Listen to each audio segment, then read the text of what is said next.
yourself from Gita ma'am, who herself is such a person who, herself is the lamp from where we draw light. The session today was the brainchild of four of us. We thought that from the teacher's perspective, we need to analyze and see what NEP has for us. And since my humble request, please switch off the mics, audience. It is a request because that creates a little disturbance for us.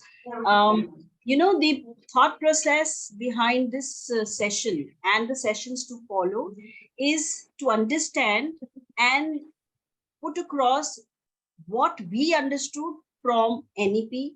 And since we have been trained to do so, so I think coming from the four of us, you will have a broader and wider view of what has to be brought out to the education with NEP, NCF, FLN, lots of new terms which are coming up these days. I have one small request to all of you, that wherever you feel you can take down the screenshots. However, in case there is some query at the end, we will be sorting them out. Meanwhile, whatever you can take from us and gather from here, it will be our pleasure to do so. Dear teachers, no, educators, no, mother teachers, whatever may I call all of you, because you are handling or will be handling those age group of children. Since I'm dealing in FLN, I'd like to know from in the chat box, what do you have to think about FLN? What is FLN first? If anyone could just put in. Yes, it is foundational literacy and numeracy. Dear teachers, it is only with an open mind, with an open umbrella, with an open book that you can really make a change. I would like to start my presentation. Can you please all see the screen? Just let me know. Geeta ma'am, is it visible? Yes, ma'am, and you have put on spotlight, so you're visible to everybody. Yes, is it okay? Yes. Are you seeing my screen? Right. So yes. FLN is foundational literacy and numeracy. The vision that was brought in with NEP was that the entire country should be able to understand and educate the coming generations in the same pattern. What was happening was, till now, that we were all on different paths with our own vision. State boards had some other visions, the central board had some other vision, ICSE had some other vision, and then the government and these people decided, the NEP people, if I may call them now, they decided, let's have a universal objective, let's have a universal vision, which will enable the entire country to move in the same, the entire country. So the foundational literacy and numeracy came up. Sorry for interruption, Sonia ma'am. There's a request to put slide mode. And secondly, can you disable annotations for your PPT? Yes, I will do that. I will just do that. Yeah, and please put it on slide mode also. I will. Just a minute. I cannot see where it is disabled.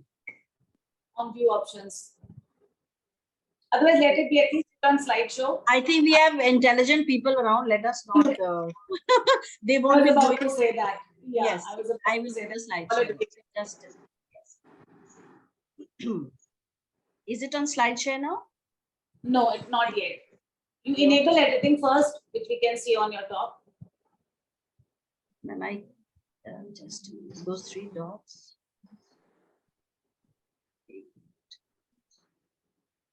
We can see enable editing written at the top. So you can click on that and then ma'am, it's not written, but I can just let it. Yes. And then at the corner you find at the left hand side corner. I will. Yeah. So the first thing, is it okay now? No, not yet, ma'am. See slideshow at the top right, and please click that. Ma'am, it's not there then. It's not on my screen, but let me just try once again. Okay, then let it be. No, I will. I have got It it. is click here, click here. Yes, Okay. yes, yes. No, now go to the first No. option. Ma'am, it's not happening. Jalo, anyway, I will continue with this. I think it's okay if they can see the other slides also. Is it okay now?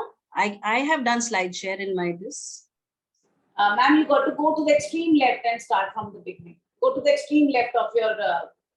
Yes, ma'am. And above this, a little more above. And now click this. From the beginning, right? Yes. Okay. Right. Right. So my next slide says that there is Nipun Bharat.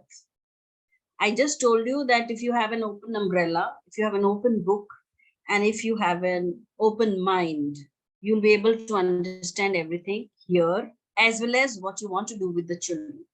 So Nipun Bharat is an initiative for the proficiency in reading, understanding, numeracy. This is a national objective which Prime Minister Modi had in mind when he decided for the FLN. And for that, I want you to see this video. Let me just play it.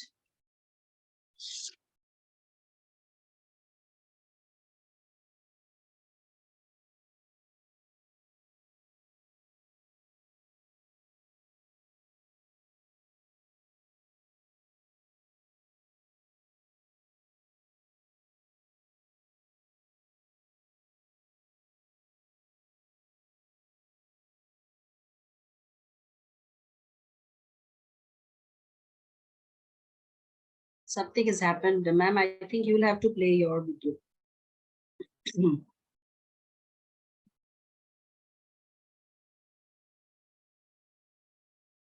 Ma'am, Geeta, you will have to play it because. Yes, ma'am. Then you'll have to stop sharing and then. I will. I've stopped sharing. I've stopped sharing. 1 second.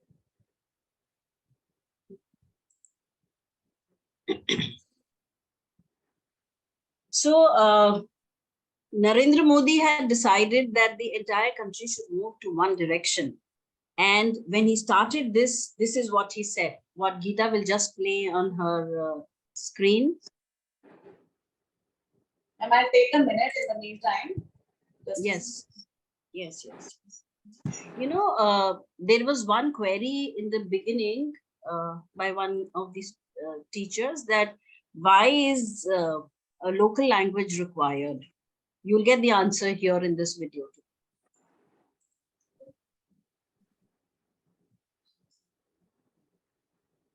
I think because you have the strength of almost 192 candidates, that's why it's taking a little. Yes.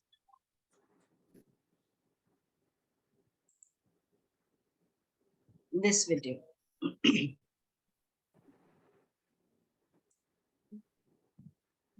It's still the same, ma'am. No problem. No problem, ma'am. No. It's just a 2-minute video, and I think yes, we relate with the people through local language. But then we also talked about this. Some RS is saying that it is because of that. But why do we have a global language also there?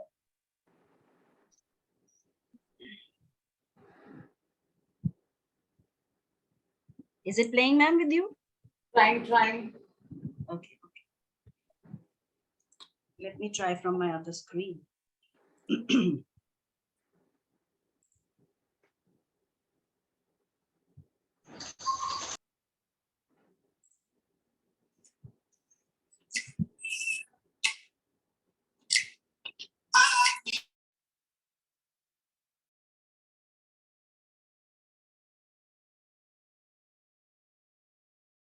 Browse YouTube.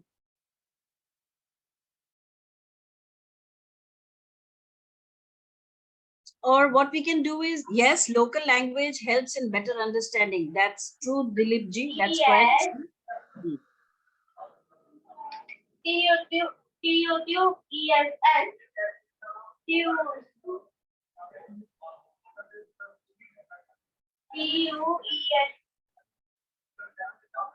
D-I-S.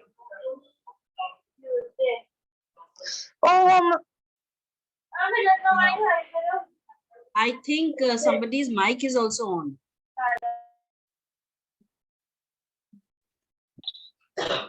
Or could we go to the next slide and leave this for later, Geeta? Since it's taking a lot of time. Is Geeta in?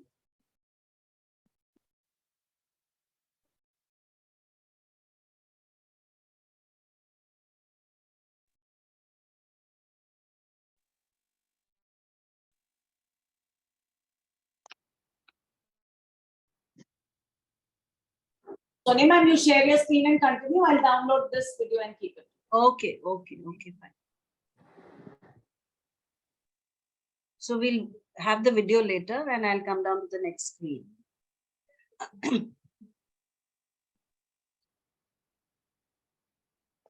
Oh, is this you or is it me? This is you, ma'am. Okay. So coming to the next slide, we'll wait for the video and see what his vision is. What is foundational stage? It is the class group from nursery to class 2. That's the group. And I would like to know from these teachers who are present here as to how many of you started with nursery this year. Just put up your hands. That will be sufficient for me. Yes. Quite a few of you. You know, pre-KG or nursery was started in many schools because the NEP said at this particular year, 23-24, it must be implemented right away. And that's how we started with nursery schools. And most of them are for the children who would rather go to play schools than to come to a formal school like ours and be in nursery class, pre-KG class, if you call it that way. Some of the schools call them Pravesh Vatika, the others call them Upvan, things like that. And what happens is, generally in the schools, the teachers in the kindergarten are trained to start teaching them how to write, how to read, how to speak. However, FLN says that the inflection point which comes at grade 3 has to be first ingrained into the child. Usually what happens is we start teaching them how to hold the pencil and how to write and write the A slanting lines or straight lines. This is not what FLN wants. What FLN wants is that the child who has reached class 3 after a training of 5 years, nursery, LKG, UKG, first and second, he should be able to read 30 to 40 words in 1 minute easily. And these are not big words we are talking of. We are talking of 4-letter words and some text with comprehension and basic calculation. You know, in our schools all over India, what happens is that the children are based or learning types of 4. VARK. V is for the visual learners, A is for the auditory learners, R is for the reader, and K is for the learning by doing, kinesthetic. Now, what happens is, see, when a baby is born, the first thing he does is opens his eyes and he sees. So is the child in nursery or pre-KG able to see and understand what he is seeing? Is the first thing that we need to do in kindergarten class. And the next is he listens to his parents, grandparents calling him. His auditory sense comes into play and he listens. And then he starts to speak. And then, of course, as he grows up, he reads, he listens, he understands, etc. FLN says that the learners should be able to be competent in reading and writing in class 3, not in nursery or LKG or UKG. And then we have to develop the basic understanding and competencies in them in these 5 years, not to make them write in the very first class. Usually the problem arises when the parent expects that the teacher should have done something in writing today, should have done something in speaking today. It's not that.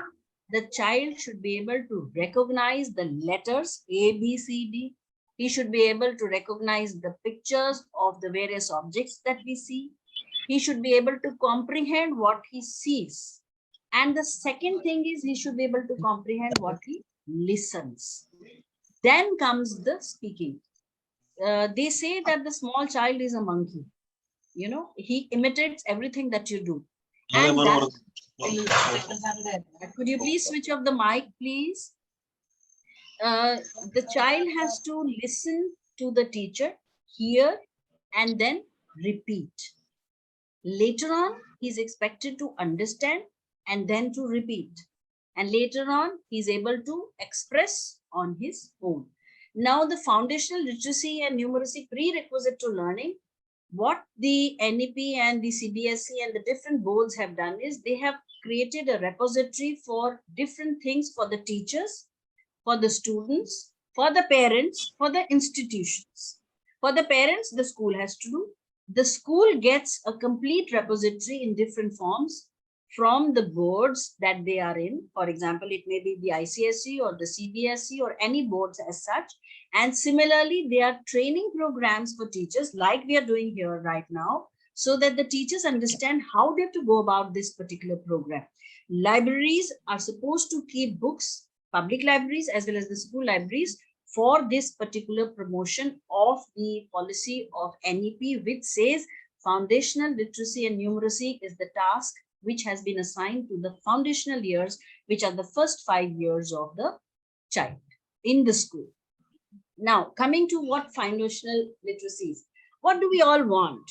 We want that our child should be able to speak properly, he should be able to express properly, and he should be able to understand what we are saying to him. This is the first requisite of any school, any parent, any society, anywhere. So when the child comes to school, he has to listen to what his teacher says. See, a child of 2.5 years knows at least the simple words. So in the school, he's trained to understand even more difficult statements or longer sentences. And then he's supposed to express himself. But it is a stage-wise and step-wise thing which has to be created. Sure. Now, the child should have oral language development, which means he should have correct pronunciation.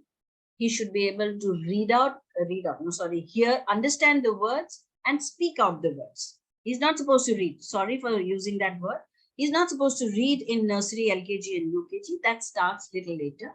He should be able to recognize that this is an apple, this is an orange, this is a mango, and he should be able to say it is hot weather, or it is cold weather, or it is rainy season. These are the things which he should be able to express himself with. You can just ask him, what did you do in the morning today after breakfast? And he should be able to express. This is what is expected of a child who reaches class 1.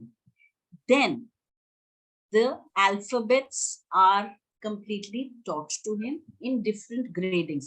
Lines, circles, straight line, curved line, all this is in the lower classes. At least the pencil holding starts in UKG.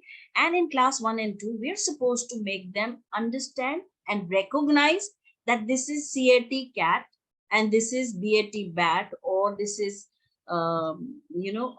see, this doesn't go only for English. I'm saying it because I'm speaking in English. It goes for even the local language.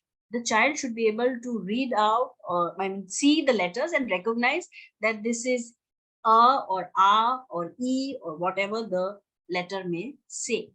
And when he reaches first standard, whatever is read out to him or the 3-letter words, he should be able to comprehend. When you say cat, it should come into his mind what a cat looks like. When he sees CAT written on the board, he should be able to imagine that this is a cat that I am talking of, or the teacher is talking of. And this is what is expected in foundational literacy. Language literacy should be there. It can be local language, it can be English or Hindi or whatever language that you are your state talks of. whatever, but this is only the primary ingraining that you have. The oral vocabulary should be known to him. He should have a list of words in his vocabulary which are used to express. He should be able to listen to those words and decipher what the teacher or the parent or the friend or whoever is trying to say. And the sounds, he should know what is the correct sound.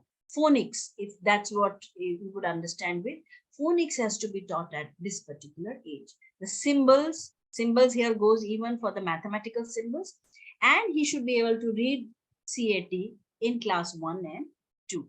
And lastly, he should be able to write. By class 2, he should be able to write 4-letter words, read 4-letter words, and then go on with the next. Now we come to the numeracy. Now, Ministry of Education has said that numeracy is the ability to reason and understand numbers, the concepts in daily life. The pre-number concepts, you all know, children are taught 1, 2, 3, and songs are sung and things like that. That's how they understand. But the basic operations is the ultimate that we need to make the children understand by class 2. I am not referring to only nursery. Please don't do any of this in class nursery. In class nursery, they should be able to say this is 1 finger and this is 2 finger or 3 finger. This is how you need to go about teaching them numeracy. Or this is 1 book and 2 book, and this is what they need to understand only. And later on, maybe what they have to do. In this numeracy part of foundational level, the children should be able to understand through pictures, give them pictographs, give them 5 dots or 5 bindis or 5 books or 5, whatever they like, 5 pencils, 5 toys, 5 teddy bears, whatever you have in class, to teach them the number sense. They have the development of the number sense, and then mathematical thinking has to be brought up at class 1 and 2 level, application based numbers for problem solving. Now this starts at class 1 level, and for this, what do? I have a few suggestions. What you can do is that you can, in your school, I was discussing with my team just yesterday, that in the corridors of your school, you can have a distance of 1 foot each, footsteps made. And the small child can be asked to put his left and right foot on those steps and move and say this is 1 foot, and then ask him to measure his room lengthwise and breadthwise, or his bedroom at home, or the entire house around, or his lawn, and he understands this is 1 foot or 10 foot or 12 foot, whatever, he'll be able to come and convey to you. This can be done even at LKG and UKG level. Shapes, obviously, with images or pictographs you can do, data handling, and the space level can be done. Now, coming to class 1 and 2, it is my suggestion that you make fake currency notes and create one vegetable seller and ask the child to go and write a price list. Of course, you can give it to them 5 rupees or 2 rupees, whatever numbers they can understand, and say, go and buy it. Get me 1 kg of maybe oranges, and the cost is 20 rupees. So the child counts on his currency notes, fake currency notes, and hands over 50 maybe, and how much he will get back. Or this is a larger number for class 1 and 2, you can make it smaller, make it 10 rupees or 2 rupees or whatever way you can do it. So he understands the concept of subtraction without even knowing that it is subtraction. And that's why the pre-number concept will become clear to him. He will be able to count, he will be able to understand. See, understanding is very important. And subtraction or data handling, I have 10 rupees and I can buy this only because this is for 2 rupees, or I can't buy this because this is for 12 rupees, I only have 10 rupees. Whichever way you can, you teach them the foundational numeracy. This you have to do. Or on the steps of your school, if yours is a first floor or second floor kind of thing, you can put tables or additions or whatever, 1 step, 2 step, 3 step, or at the door angles for class 2, and maybe later on for class 3, 4, 5, that this is 90 degree and this is half closed, this is full closed, this is quarter closed, whichever way you can teach them the concept of numbers, space, and shapes. This is what you are required to do. Writing is only to start at class 1. Straight lines, duck type shape, or 3 for those circles. These are the simple things you can ask them to do. Please don't make them write straight away in LKG and UKG, because that will spoil their writing. You know, later on in the senior classes, the teachers say the child doesn't know how to write cursive writing, he doesn't know how to write a bent line or whatever. And this is a problem with the junior school teachers. They feel that this is not right. Now, the basic reason for foundational literacy and numeracy is written here: developing a strong foundation of literacy, language and literacy, mathematical skills in early years. And the age group is up to 8, they say. And usually the psychologists say that up to class 6, you learn maximum.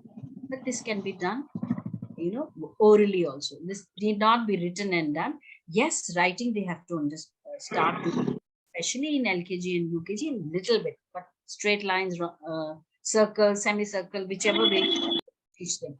So up to class 3, he has to be taught to read, teach to read. And from class 3 onwards, we tell them read to learn.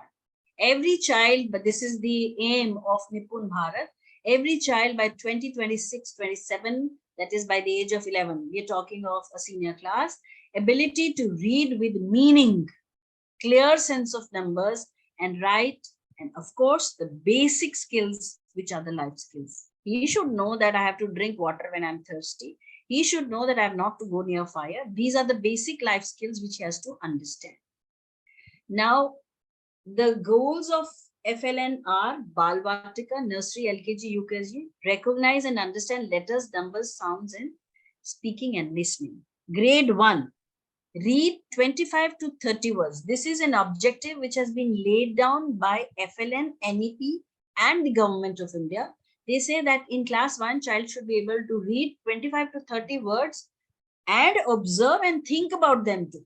And in grade 2, 45 to 60 words per minute, apply and use them. By class 3, he will write 4-letter words and frame sentences. This is analysis and creativity. Now, if you see it, you will realize that this is a part of the Bloom's taxonomy that I'm talking about. And in similar way, in mathematics, subtraction, he should be able to think about it. That if I have given them 10 oranges and taken back 3, he should be able to say I have 7 left. And this is an analysis and finding solutions to whichever problem has been given to the child. Now, this is the approach for implementation of FLN. Give them the experience first, then teach them to speak. You can do it with the help of pictures and symbols, and you will be able to get the implementation of FLN complete. However, you know, there is one thing which is very, very important here. See, this NEP and the present CBL, competency-based learning, etc., also talks about experiential learning. Now, step 1 is the teacher. I do. The teacher does it in the class. The children see, observe. Then the teacher makes the children do it with her. We do. And when the child is competent enough, he goes back home and he teaches his mother or father or brother or sister or his animal or pet or whatever, and says, you do. If he's able to teach it, the best way to learn is to teach. And then he's perfect in that particular concept, idea, thought, word, number, anything. So this becomes the 2 triangles. The first triangle is the teacher's responsibility. The second is both the teacher and the student. And the third one is the parent, which is an invisible triangle which has been created. And this becomes the student's responsibility. And you know that I told you in the beginning, children are monkeys. Children are also parrots. They go back and repeat everything that you have told them in the class. And they even ask their mother, you sit down, I will teach you. These are the developmental goals. This is SDG goal 4. See, SDG has come into play nowadays. And the blue line, which I've written over here, making every child competent enough universally to be able to read, write, and calculate is the goal. And he should be healthy and have a well-being of effective communication and evolved learners.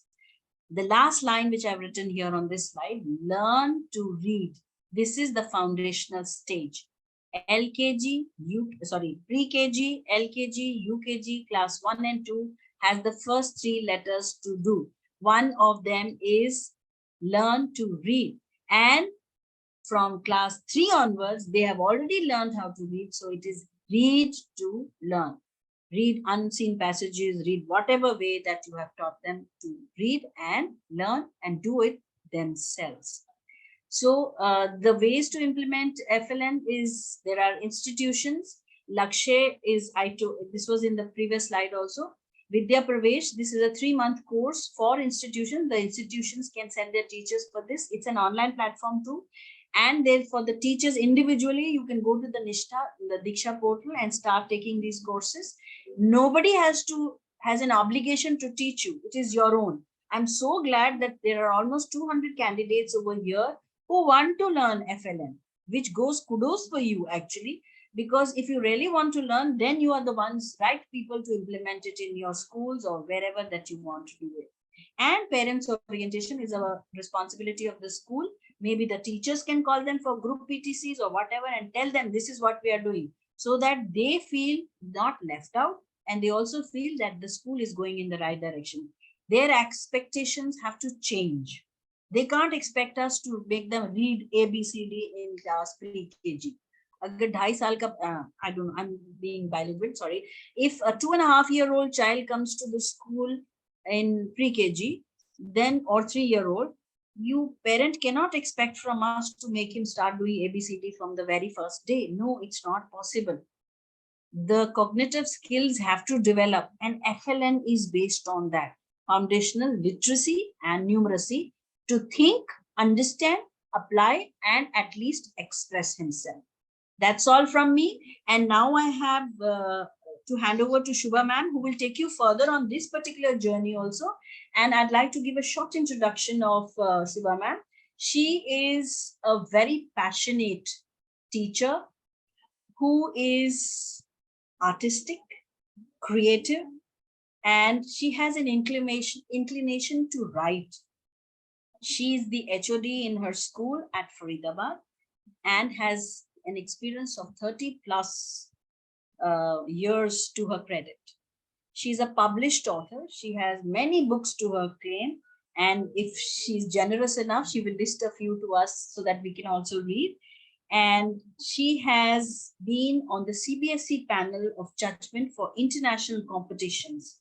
She has been appointed HEN observer and is a popular resource person for both offline as well as online workshops. Personally, I got motivated by her to join this particular AIEF.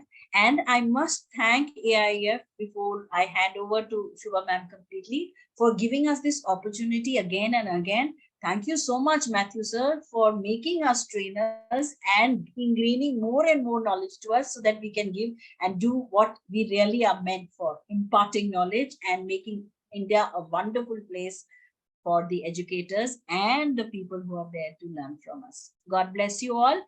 Shubha ma'am, all the best. Please take on the session. Thank you so much, Sonia ma'am. I hope I am audible to everyone. Yes, you are. Thank you so much for the wonderful introduction. Whereas I would like to say that Sonia ma'am is my favorite speaker.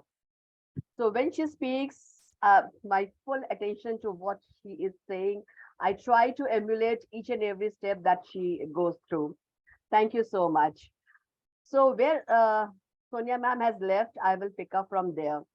As she was telling us that how Ministry of Education has come down to take up that primary level education. Has become serious. They are giving more importance to that area. I believe that you all will agree with me that when it comes to understand the importance of education, we always speak about higher classes and higher education. Whereas we need to understand a strong base can give a developed nation, right? For a developed nation, we need to have strong base. And that can only possible if students are taught at this nursery KG and class 1 to level. So with the help of my PowerPoint presentation, I would like to start where Sonia ma'am has left. Just a minute. Let me share my PowerPoint presentation. I hope it is visible to everyone. I'm now going slide share. Yes, ma'am. Yes, ma'am. Is it okay? Yeah. Yes, ma'am. So it has been Perfect. recognized. Thank you so much, Geeta ma'am. We have recognized the primacy of early education. Earlier, we did not, but now we have understood. That is why the urgent need and the necessity of prerequisite of learning is been identified, right? Why do we need FLN? Now, let me just, whatever ma'am has left, I will just pick up, okay, annotation. The child in us is still there, I must say, Hannah. We suddenly got a naughty child. Yes, Somebody's reminded you. let me just, yes. Yes. So I will stop sharing and now again I will share. Right. As Sonia ma'am was telling that this year 2020, sorry, Geeta ma'am was telling that year 2020 has taught us a lot many things. So it has taught us this thing also, that how to stop annotation and to take online webinars and classes. So why is the need of FLN? It has been identified that at class 3 level and at class 5 level, the low learning levels and why dropout rate is increasing so much. Government's worry is that dropout rate is increasing, sorry. So as you could see here, 41,000 schools were taken as sample at class 3 level and 6,56,000 students as well as 83 teachers were taken as sample to study about it. At a class 5 level, 41,000 schools, 6,96,000 students and 87 schools were studied to find out the reason behind these dropouts. Right. So then this idea was formulated that we require to teach students at the foundation level, to give them a strong base at the foundation level to stop this dropout rate or to bring down this dropout rate. So what are the key components of this? It's that oral language development. So what we need to do, a child should be able to listen, comprehend, and then should develop the skill of reading and writing. They should be able to decode symbol and sounds, right? When I was just going through, it reminded me about Helen Keller. I hope you all have read about Helen Keller, how her teacher, she taught, because every object has got a name, right? You all will agree with me that every object has got a name. So a child is taught that a name, sounds, they need to understand the symbol, sound, to decipher what the written word is, right? Then reading fluency. A child should be able to read text with accuracy and should be able to understand, not in a laborious manner. Now, I would like to quote an example. Just let us talk about two students, right? One child is able to read it in a very fluent way. Like the sentence is, this is my ball, I play with it. And the other one reads that reads in a manner like THIS, this IS is MY, my BALL, ball. So you could see that how much effort the child is putting. So it's believed that if a child is finding it difficult to read, he will not be able to understand and comprehend also well. And what will happen to the later stage? The child will lose interest and definitely will not continue with the studies, right? So therefore, it is very important that a child should be made capable to read, to think critically, and to deliver. Then reading comprehension. They should be able to read the text, think critically, and they should be able to retrieve information and then write whatever they have listened, they have read, and they should be able to write with the help of expression. I'm just filling in where whatever Sonia ma'am has said. So you can mix both the Correlate. information. Yeah, you can mix them up to understand it in a better way. Now, pre-number concept, count and understand the number system. As Sonia ma'am was also emphasizing upon that by the age of 1 year, they should be at least be able to learn number 1 to 10, right? In nursery and KG, they should not be forced to learn numbers. They can be just told that it is as one finger, two finger, that much is enough if they are able to identify. Then learn and numbers and operations on numbers, they should be able to, and identify space and spatial understanding should be there about the how much space it will require, right? If you go through Instagram, nowadays I've seen in Instagram, there are so many activities they are showing. I don't know whether I can say, show you something or not. It is not here on my screen.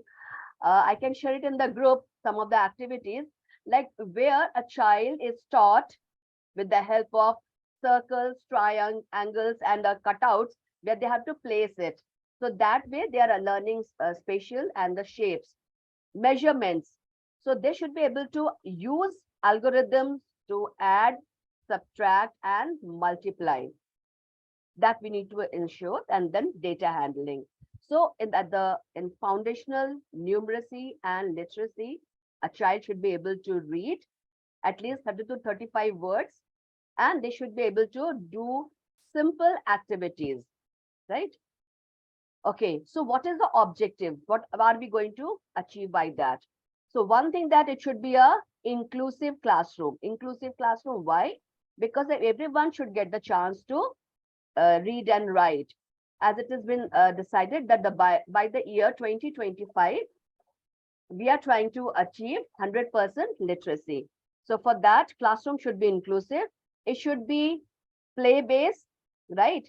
Play discovery or play-based, activity-based learning should be taken up. As well as the child should be motivated to be independent, not always depending upon the educator. Instead of that, they should be independent, and educators should encourage them and motivate them to be independent, to be engaged reader and writer. As well as they should be able to identify shapes and understand the reasoning and the domain of numbers. Simple problem solving activity they should be able to carry out. As well as FLN is planning to educate teachers also, because they need to train teachers and educators that how to go about it. So there will be a focus on continuous capacity building of teachers, head teachers, academic resource persons, and education administrators also. And we are not going to leave the stakeholders. All stakeholders will be taught, will be educated to help students, right, to learn, to build a strong foundation, like parents, teachers, and members of community. Like there are some teachers who are teaching nursery KG classes, but there are many who are not, but they have children at home. So they also will be taught that how they can help their children to make their base strong at this level. And beside that, there will be assessment as of and for learning through portfolios, group and collaborative work, project work, quizzes, role play, and games. So definitely, whatever activities taking place, if there is no assessment, how will we understand that what is the learning outcome, how much child is able to grasp, right? So these are the objectives of the mission, FLN mission. There are 3 goals, as Sonia ma'am has also spoken about. The first one is children maintain good health and well-being. If the child's body and mind is not fit, we keep on hammering upon it, but it will not go into their understanding. They have to be mentally healthy and physically fit. Then only they can devote time, they can focus, and they will be able to grasp whatever is taught. So health and well-being is given a lot importance, right? Second thing is that children becoming effective communicators. as we are emphasizing upon the language, as Sonia ma'am has also said, I'm also going to emphasize upon that. We are not specifically talking about English or Hindi, right? Here we are we will go for multilingualism. Like a child should be able to, will be taught in the language that they are comfortable. They can, mother tongue is, they are very comfortable with mother tongue. So they can, they will be taught in their own mother tongue to, that they are comfortable. Basic idea is to make their base strong, to teach them uh, how to read, how to speak, how to write. And with that, when they will be able to listen and comprehend, all the skills will be developed automatically, as well as a general numeracy is developed. And for that, if it is required, we will take up mother tongue for the convenience of the child. Children becoming effective communicators. When the language is strong, they will be effective communicators also. Children become engaged learner. Playway method, like experiential learning, we talk, playway method, we talk. So with that, they become engaged learners. By learning, by doing, that way they become engaged learner. So that is why we need to create an environment to connect with them and to make them engaged learner. So 5 domains are merged in these 3 development goals.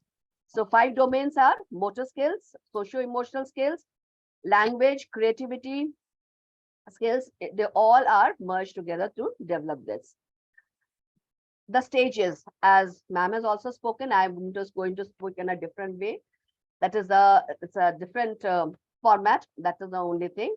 So the Balvatika is where the child is going to understand, or this, you can say that comprehend only few words, like 2 to 3 alphabets he will be taught.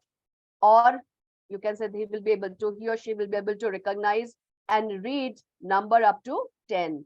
As you could see, it is mentioned here, by grade 1, the child will be able to at least frame sentences using 4 to 5 simple words.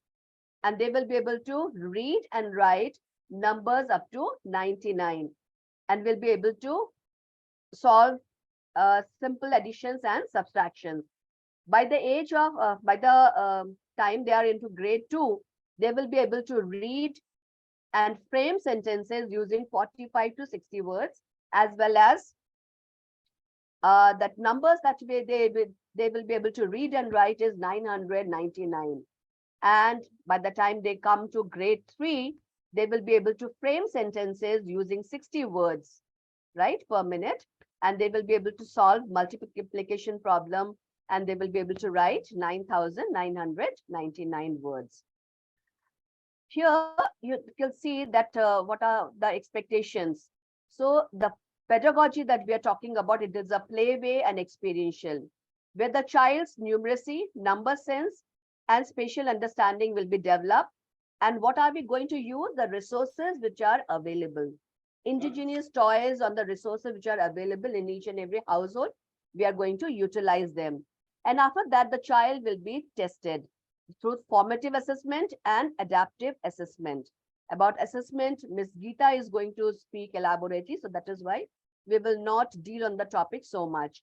The child should be able to read and comprehend, write with understanding, and speak with coherent thoughts. These are the expectations from the child. Now, let us understand the importance of play and toy-based learning. NLP is talking about toy-based learning, TBP. TBP means toy-based learning. You know, every child, even if I talk about senior classes, you go to senior classes, they also keep on demanding for sports period, right? At the age of 17 and 18, if they're so very fond to go out and play, just imagine of these small kids. They love to play. And if we will teach them with the playway method, whatever is taught will become firm, will remain with them forever. Their base will be strong. That is the main idea of FLN, to give them a strong foundation in numeracy as well as in language. So through toy-based pedagogy, what will happen? This is a concrete thing with which they are playing.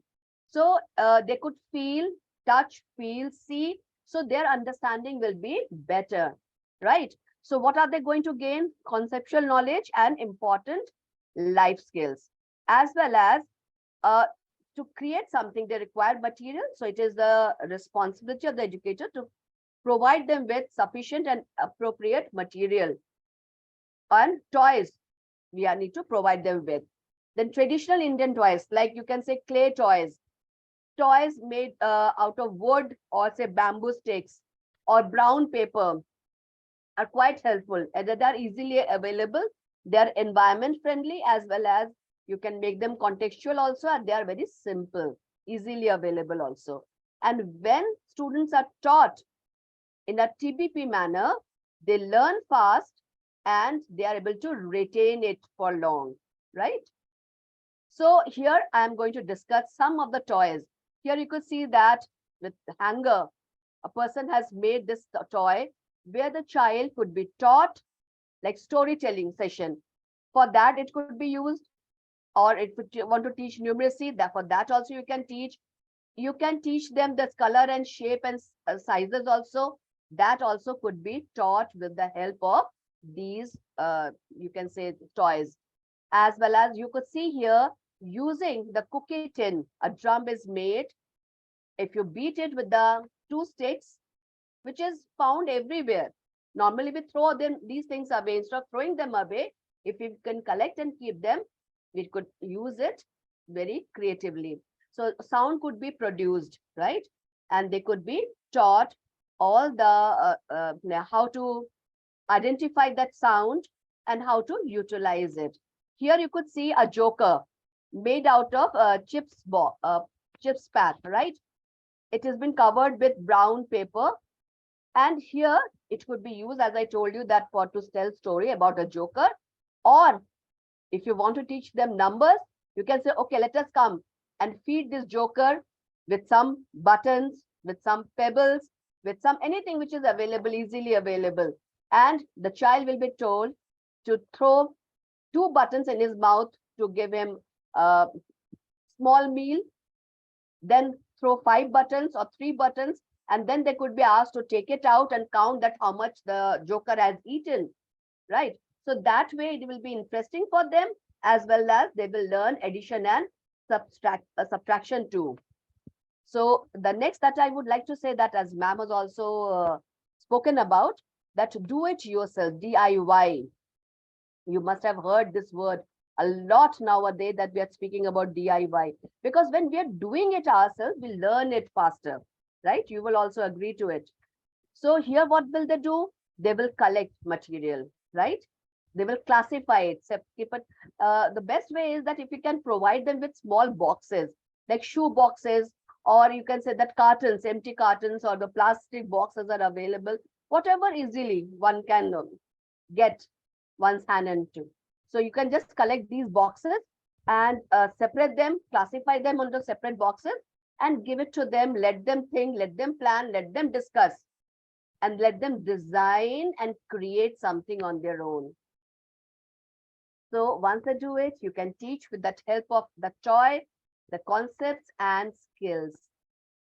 We need to understand a child learns better in playway method, right? Toy-based pedagogy is the best way to teach them. These board games, they're also quite helpful.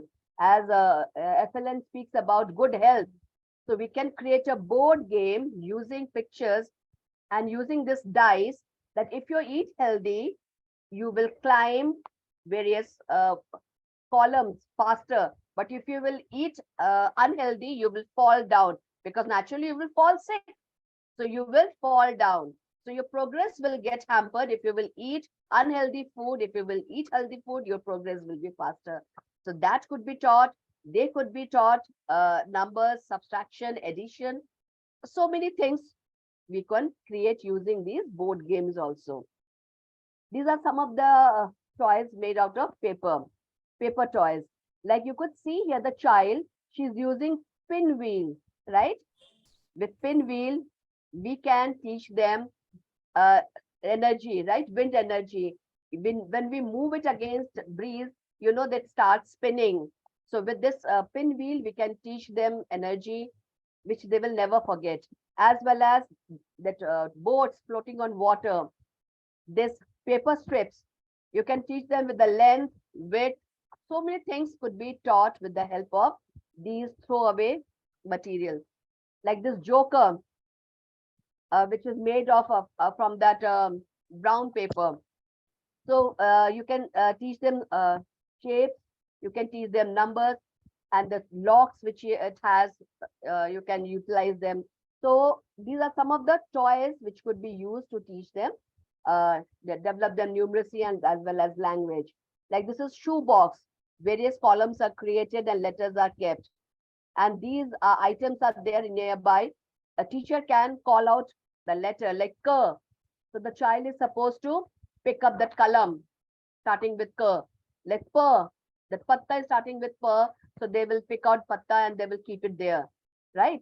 So similarly, you can just create according to that to teach them a language. This is a cube made to teach letters. If you can just, if you want to teach them letter, identify letter, or if you want to teach them words, right? You can ask them to create words using this particular letter or to identify it or show them that this is half circle, it is C. So that also could be taught for literacy, for the language, to teach them language. We can teach students to organize their toy and material, then they will become independent. So what can be done? Like small boxes could be taken where you can separate the material, classify according to their use. You can classify them. And if we can keep them in the see-through boxes, it will be easy for the child to pick up or to identify. In classroom, if you go to nursery KG, some schools are doing it. They are keeping transparent boxes after boxes with all the toys in that, right? And these toys should be made from the safe and non-toxic material. A clear container you can use, and you can keep all toys in the classroom, boxes after boxes for them, that it may become easy. They can become independent. Whichever toy they will like to take out, they will take out, play with their classmates. They will learn in a better way, right? When they are collaborating with their classmates, they are interacting with them, not only their language is developing, their socialization is also developing. So this way that toys can help them, help to teach them, make them independent. Now, let us talk about ELP, as ma'am has also spoken about ELP, like E is experience. So as I'm talking about toys, right? So toys, when they are holding it, the concrete thing gives them better understanding. Please understand, these small children, when they see, when they feel, when they touch, when they smell, then they understand in a better way. And when we tell them that this object is called this repeatedly, then their language develops, right? Like I told you, Helen Keller, her teacher found it very difficult to teach her to differentiate between water and any other liquid. So many a time she just helped her feel that the difference. So as she taught, similarly, we can teach these small kids with the help of language, with the help of object, with the help of picture also. We can tell them that if the circle, the round thing is apple, this round thing is ball. So to show them picture that how they are different, it is every round thing is not a ball. So that also could be done. They could be taught symbols, and this way they could learn not only numeracy but language also. So who all are involved into it? Like this organization, Samagra Shiksha, which is an integrated scheme of school education that covers preschool to senior secondary level of education. Right. At the same time, Nippon, National Initiative for Proficiency of Reading with Understanding and Numeracy. This has taken up FLN. And this is Balvatika, as ma'am has shown you. Now here, I would like to take a little more time. Like health and nutrition is very important. It is a major concern present, not only with junior section, I see that with senior one also. But government has identified this, that until unless we are boosting their mental and physical health, this is not possible.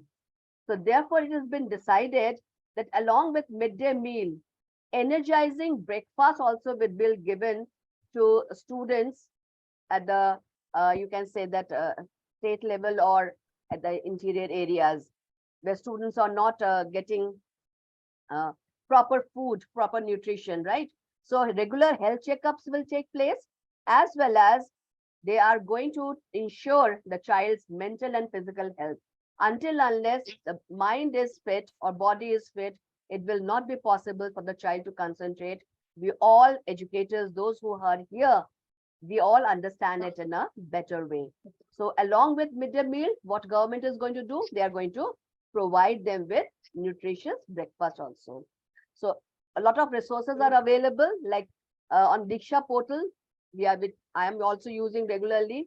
You all must be aware of these resources are available from where we can collect information. So Nishtha, what Nishtha is doing?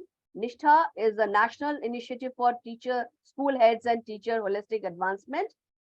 They are planning all trainings or modules to train teachers, parents, all stakeholders, that they can participate in expansion, in the execution of FLN, right? Formation that they have formulated FLN. Now, government want to see a successful execution of it. So Nishtha is planning for training teachers and heads and everyone. They will be given training, they will be taught, they will be provided with resources that they could execute it at their level in a better way. So learning assessment, what the learning assessment is going to do, I will not take up extensively. This purpose is to identify their strength and their potential, as well as collaborate to solve issues and the areas of concern. This is the major thing. Government wants to understand the areas and concern and then find out solution, right? Contribute to early identification. If the problem is identified at the early age and solved at the early age, the dropout number will decrease and students will be better performers. As you all know, a country's development, a country's growth, is it only limited to the senior section, senior classes? Do you think that only the senior, education given at the senior level is only important? Not at all. Yes, I know that. Thank you so much. And I believe that you all agree to this, that this foundation level education is very, very important. So that is why they want to identify the problem at the basic level and resolve it at that place for better result.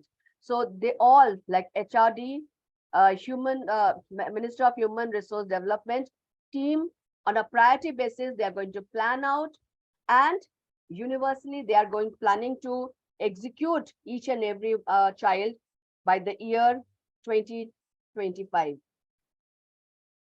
Thank you. With that, I come to an end. These are some of the links which I used. If you want, you can take a screenshot and can go through for further information. Right? With that, I come to an end. And before I end, I would like to introduce our next speaker, a wonderful person, a wonderful speaker, a wonderful teacher.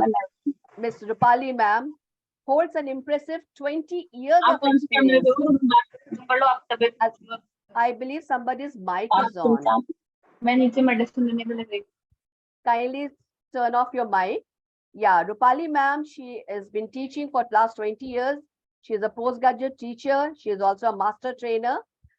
She has dedicated her career to shaping the minds of countless students and inspiring a love for the English language.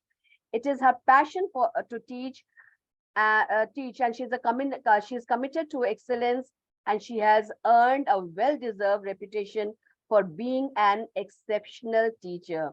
She is not an exceptional teacher only; she is an exceptional speaker also. You will find it just now. As a master trainer, she has taken on the responsibility of mentoring and training fellow educators imparting knowledge and experience to ensure the continuous development of the teaching community.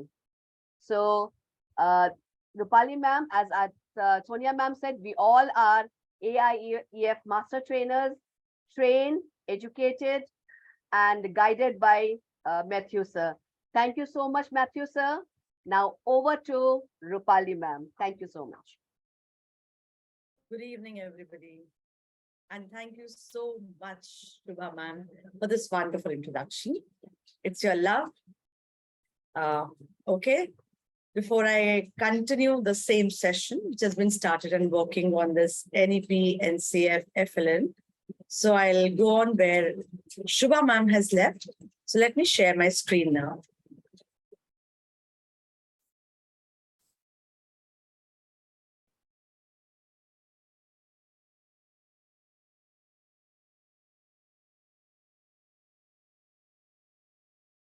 I believe my screen is visible. Is it? Yes, ma'am. Yes, Sonia. Yes. Yeah. Thank you so much. Yes, ma'am. Yes, ma'am. It's visible. Thank you, ma'am. So you're welcome here. I begin here.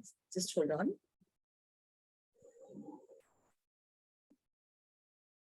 Something has gone wrong.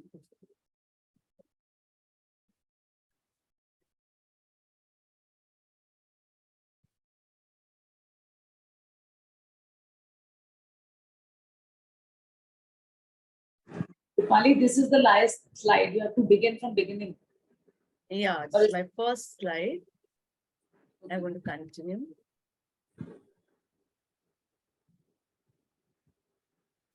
Thing is wrong, I guess. You can stop screen sharing and share. Yeah, I'll share it again. Let me do that.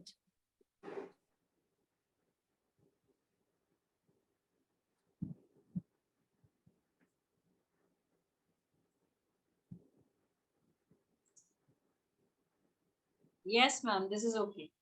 Yeah, this is okay. I think We can't see your screen now. you can't see it. Ma'am, you stopped sharing? I'm sharing it again, ma'am.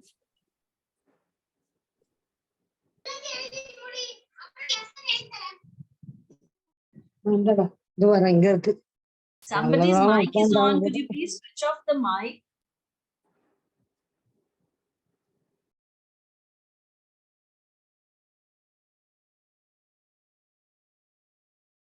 Okay. So here you're welcome.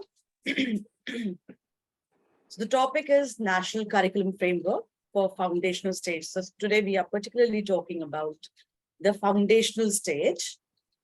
And yeah, excuse me.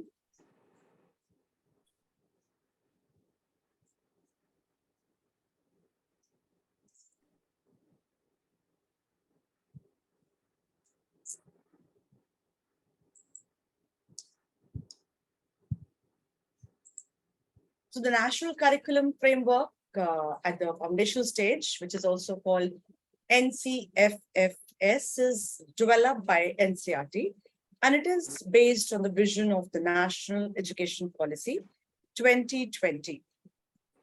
A very well said quote by George Carlin. It says, "Don't just teach your children to read, teach them to question what they read and teach them to question everything." And once you implement this way of teaching in the class and your students start asking you, just feel that your teaching was successful. Now, what is NCF at the foundational stage? The Ministry of Education recently released NCF 2022, the foundational stage of education. And it is the first among the total 4 national curriculum frameworks proposed by National Education Policy 2020. So this works on what has been guided by the NEP. This national curriculum framework for the foundational stage of education, it serves as the guideline for designing the syllabus, textbooks, and pedagogy for the students in the age group of 3 to 8 years. Sonia ma'am has talked about it. Shubha ma'am has talked about it. So we are focusing on the foundational stage today. So this NCF 2022, it is based on three main guiding principles provided by NEP 2020, which are transitioning into a multidisciplinary and holistic education. So now this is a new implementation. It is moving into a multidisciplinary and holistic education, the all-round development of a child, transitioning to an emphasis on critical and analytical thinking rather than rote learning. So this rote learning method, which was there earlier, it has been done away totally. And now the emphasis lies on critical and analytical thinking. So your teaching is in a way where child learns it and he does not get into rote learning. Then transitioning to a new curricular and pedagogical structure. So whatever we aim, the learning outcomes that we decide, the learning objectives, whatever objectives we keep in mind, keeping those objectives in mind, there is a high need for the pedagogical structure to be maintained, to be planned. Now, the objective is transforming the school education system of India, corresponding the changes in the curriculum, including pedagogy, and it aims to realize the highest quality education for all children. So teachers, they are the builder of the nation. So whatever our government wants our children to be, there is a great need to bring changes in the education system. Therefore, NEP brings in a lot of changes to make our children, the children of today, who stand independent and confident, and therefore new strategies, new curriculum, new pedagogy, everything will be new. Now, what is foundational stage? Foundational stage, it means the children who fall in the age group of 3 to 8 years. That means the first stage in 5 plus 3 plus 3 plus 4 structure, that is the 5 years curriculum we'll be talking about, that is the foundational stage. So transforming curricular and pedagogical structure at foundational stages for 5 years. Now, 3 years will be Anganwadi, or you call it preschool, Bal Vatika. So the age is 3 to 6 years, where multi-level play activity-based learning, it takes place. Shubha ma'am has already talked about it in detail. Another 2 years, classes 1 and 2, and the age is 6 to 8 years. We have naughty children in our class today. All right. So I'll move on to the next slide here. Ma'am, stop annotations. Yeah, I have disabled them. I think I need to share it again. Yeah. No, you start the next slide. Yeah.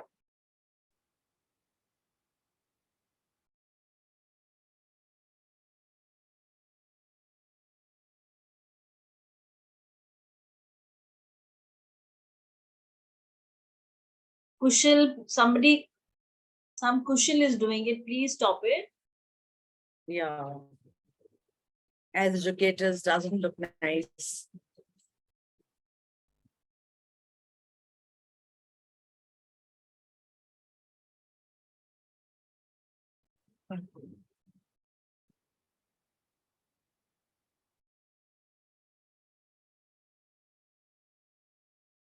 Now, key highlights of NCF. Now, this is very important. So I'll be throwing light on this one by one. The first one is learning through play. As already discussed, this is at the foundational stage. The first 5 years wherein we have nursery, LKG, UKG, class 1 and class 2. So NCF emphasizes the importance of play at the core level to the curriculum, to the pedagogy, and overall experience of the child. So how does play help? Play provides learning opportunities, and it can be organized in different ways. Like it can be in a free play way, it can be the guided play, it can be the structured play. Then developmental domains. Shubha ma'am has thrown light on this as well. There are 5 developmental domains. The first one is physical development, how important the health of the child is. Then socio-emotional and ethical development, talking about his emotional health, his ethical development, where we talk about his behavior, mannerism. Then it is the language and literacy development, talking about how to work on the language skills and the literacy development of the child. The teachers will have to work upon it. Then it is aesthetic and cultural development. So, the child, when we talk about the holistic growth of the child, so all the domains are to be worked upon. So keeping in mind these 5 domains, the strategies are to be formed. The curriculum has already been given by NCERT. So the teachers, the educators, they'll have to work on this. Then the next key is planning for teaching. So, we can't just go to the class unprepared. Even if we say that these are the lower classes, these are Balvatika, nursery, whatever you call it, class 1 or 2, the educator has to be well planned for that. And here, planning for teaching, here there's a 5 steps learning method, which is also called Panchali. So what are these 5 steps like? The first step is called introduction. So where we introduce the topic to the child, and then he understands what is being taught, what will be done in the class. And then it will be the step 2, which is called conceptual understanding. The way you explain it in the class, you connect it with the real life, the child understands it very well.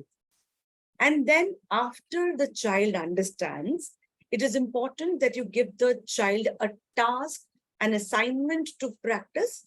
And later on, when he moves out of the class, he's able to apply that, which is step 4, application. And expansion, of course, which is the last step, step number 5, expansion, the wider range of learning outside the classroom in his real life, and more than what he has learned, he adds on his own information, his creativity, and he expands it. Next is choosing content. Now, choosing content doesn't mean that what topic you are going to teach, but choosing content includes the learning environment. What environment will be created in the class which is suitable for the content you are going to deliver? And then the TLM, which are the teaching learning materials. What materials are you going to use that the child takes interest in this learning and he learns it? Of course, the textbooks, they'll be used, and content, it should be actually aligned with the competencies and the learning outcomes. So we all set learning objectives when we plan our lessons. So we also know what the child will be able to do after we have done our teaching. So your teaching should be aligned with the competencies you want to achieve, the learning outcomes you want with your students for them to learn, and that will help you to deliver your lecture well. Next is organizing content. Now, National Curriculum Framework, it recommends to organize content with play. So ma'am has talked about toy-based learning and the other methods ma'am has talked about, and it was very well explained. But I'll just go in other approaches. I'll talk about the other approaches here. Like, we can also use story-based approach other than that toy-based learning and the other methods. So we can try and use this method story-based. So when you deliver your content in the form of storytelling, see how children, they take interest and how keenly they listen to you. And then the other way is project-based approach. So it's not the project the way we do it in the senior classes. With every level, with every class, with every grade, the projects, they are different. So like ma'am told us about, you can have the alphabets, you can put the objects nearby, you can have different cartons, and you can ask the child to pick up those, the things that have been kept aside, to pick them up, put them in the boxes. So these can be small projects. It can also be theme-based approach. So what theme you decide for the day, maybe it can be the color-based. You say today we are going to learn this color. Today is orange day, tomorrow is red day, so children dress up accordingly. And it can be various approaches, the way you want to apply in the class. Next comes setting up environment. I think somebody's mic is on. Ma'am. Excuse me. May I please request you to put your mics off? Now, this is setting up environment. So choosing content is different and organizing is different. So when we talk about setting up environment, it is different from this point for choosing content. Now, National Curriculum Framework, it recommends a welcoming and colorful and joyful environment. So when you welcome them, children, they feel so eager coming to school that my teacher welcomes me to school in a different way. This is in order to make the child achieve learning outcomes. So he'll be regular to school.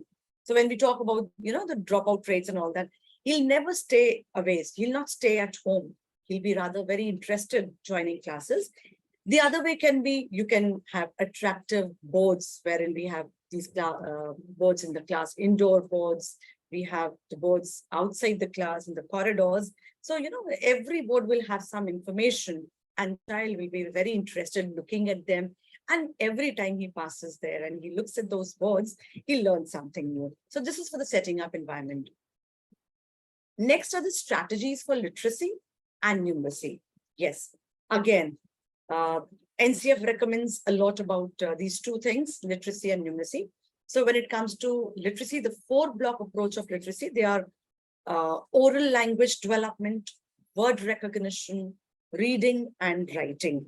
So for oral language development, where you make the children, recite some words, the poems and the words, when you show them objects and the child recognizes them, he utters, he spells out what that is.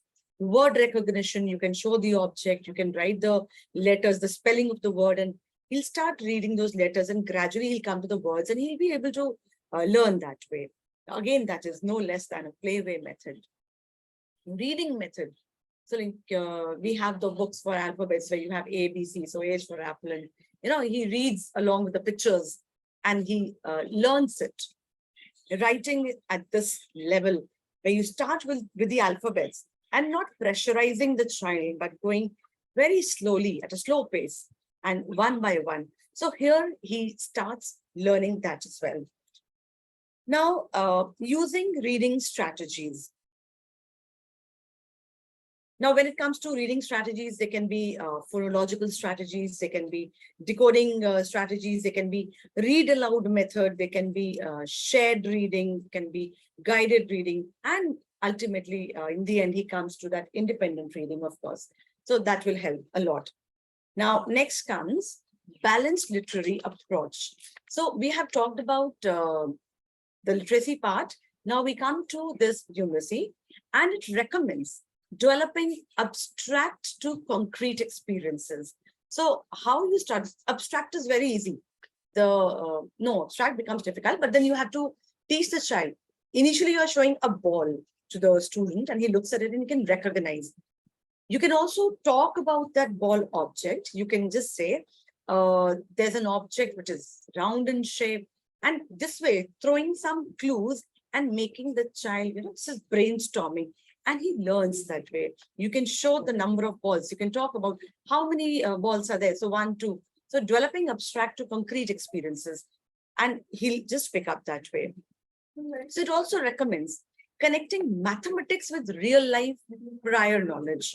So whatever he has learned, he's talking about numbers he has learned, and you give them objects, you put them 5 balls, 5 pens, 10 pens, you ask them to count, and that prior knowledge is he's already learned that counting.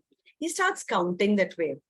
Then using mathematics as a problem solving tool. So I'll just pick up the same example what Shubha ma'am has shared. Sonia ma'am has shared. She said that you can just make currency notes, although it is for the serial level, and you can make it. One of them can be a fruit seller, it can be a grocer, and the other child going and then he buys the stuff. He knows for how much he's purchasing, what amount he has to pay, and what is to be taken later on. Developing a positive attitude towards learning mathematics. Now, mathematics is something which, although at the later stage, but then children start fearing it.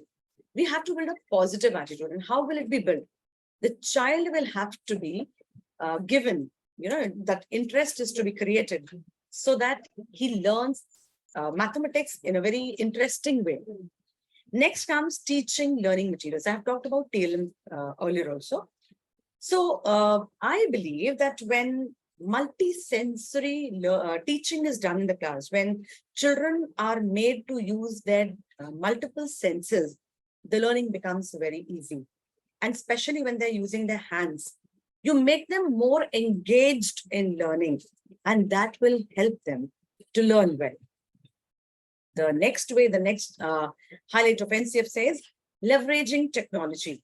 Now NCF recommends using technology in the foundational years to access a device range of content, like you say, excuse me. Yeah. So it recommends a holistic progress card. So when you talk about leveraging these technology, the child will be learning in a contextual way. Whatever you show on the screen, it has to be the age appropriate content that you display. And when the child looks at it, it becomes very enjoyable for him. So it will be an enjoyable experience for that child. It feeds the curiosity of the children. Some days again become naughty and started this scribbling on the screen. I would request not to do that, please. So it is contextual, it is age appropriate. You have to create that enjoyable experience for the children. And when children become very curious to learn more, we have to feed them. We have to quench their thirst for whatever they learn. I think I'll have to share it again because I forgot to disable annotations. I'm so sorry. Just excuse me.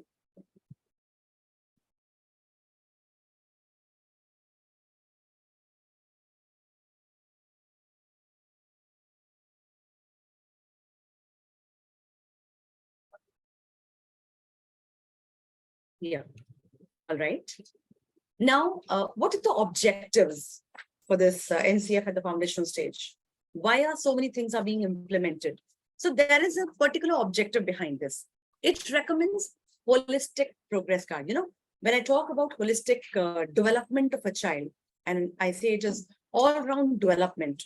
So there is a need that after assessing the child in the different areas, his progress is marked in that report card, which is called Holistic Progress Card, HPC. And it shows child's progress in all the domains, like lessons consisting of pre-play, guided activities, storytelling, and conversations to enable learning, whatever we've just discussed earlier. So because you are implementing all those methods in the class, so the child, how much interest he takes, how well he learns, what is the outcome should be reflected in the holistic report. And I'll not go in length about it because our next speaker, Ms. Geeta, she's going to talk about it extensively. This holistic progress card will also show, it will talk about the curriculum that covers all developmental domains.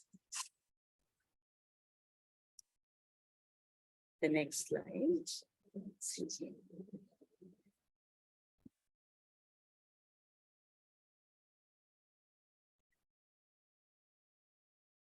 Detailed lesson plans along with teaching resources and assessments aligning to learning outcomes. I'll not go in detail, as I just said, that Ma'am Geeta is going to throw light on it. So I'll just go in short. Inclusive content and avoid stereotypes and follows 5C approach, which is communication, critical thinking, collaboration, creativity, character, and curriculum based on story-based, theme-based approaches. Print and material-rich environment in the classrooms, school excellence kit for enhanced learning, and unique programs such as ELGA, which is English Language and General Awareness, and CPA, concrete, pictorial, and abstract to align with NCP recommendations on literacy and numeracy. As I just said, I'll not go in length because our next speaker is already ready to throw light in detail. Next is digital resources such as slides, audio, video, and interactive resources. They're also part of lesson plans. So it becomes imperative that at this stage, we use all these methods, the approaches which we have been told, and we make our school NCP or NEP compliant. So holistic report cards, they are made available through school ERP and the school application. Now every school is tech savvy, and we have school ERP system. So the report cards, the progress of the child can be updated or uploaded on the ERP system. So I hope with all the learners, you understand all this, and we make our school NEP or NCF compliant. So with this, I end the session, and thank you so much. Now, I'll just, excuse me. Yeah, it is time that I introduce my next speaker, that is Geeta ma'am. Geeta ma'am are another speaker, and Geeta ma'am, she's the principal of Sharda Vidya Mandir, Bagh Mugla, Bhopal, and master trainer with All India Education Forum. With an experience of more than 27 years, she loves to use her experience and expertise in training teachers, counseling parents and students, and also writing articles in newspapers. Teaching is not just her profession, but her passion too. As a teacher, she has developed love for English among the students and taught values before they were inculcated in the curriculum by CBSE. As a principal, she ensured that the students of her school, they are prepared for the universe and not for the university. That's a beautiful thing, I would say. She has been appreciated by then HRD Minister, Mrs. Smriti Irani, for her commendable work. Being a master trainer with AEF, she's actively involved in training teachers at various platforms via webinars, seminars, panel discussions, and many more. So now over to you, Geeta ma'am, and thank you so much. Thank you, Rupali, for this wonderful introduction. Participants, I have logged in from 2 devices, so I'll be putting myself on spotlight so that you can see me while I present. Before I begin, I hope you all can hear me. Sonia and Shubha, please confirm. Yes, ma'am. Yes. All right. Ma'am, you're audible. Before I begin, there are some questions in the chat box when Sonia ma'am and Shubha ma'am were giving some ideas of how to take toy-based learning and all that stuff. There was some asking that how can that be done in a class of 50 or 60? We do understand those practical problems. Every activity is not to be done by every child. After you taught a concept, you can have a group of children perform that activity, others are observing. For another concept, another group of children are performing the activity and others are observing. Like, we have limitations, so we have to manage that way. But if you have an ideal teacher-student ratio, you have 15, 30 students and 2 teachers. No, we have a teacher and a helping teacher in 30 students sometimes. Then both the teachers can divide and the activity can be done by all the students. So there are certain limitations, I understand, but we have to find ways and means to do so. And before I begin my presentation on HPC, I would like to share the video that Sonia ma'am wanted to show.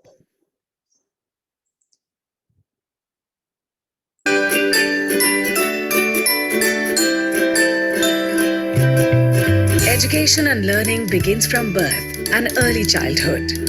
Children naturally absorb knowledge through their real-life experiences. They learn best through play and in a joyful environment. The foundational learning is an indispensable prerequisite for all future learning. For this reason, in India's National Education Policy 2020, the focus has been emphasized upon foundational learning, which is aligned with the vision of India's Prime Minister, Shri Narendra Modi ji.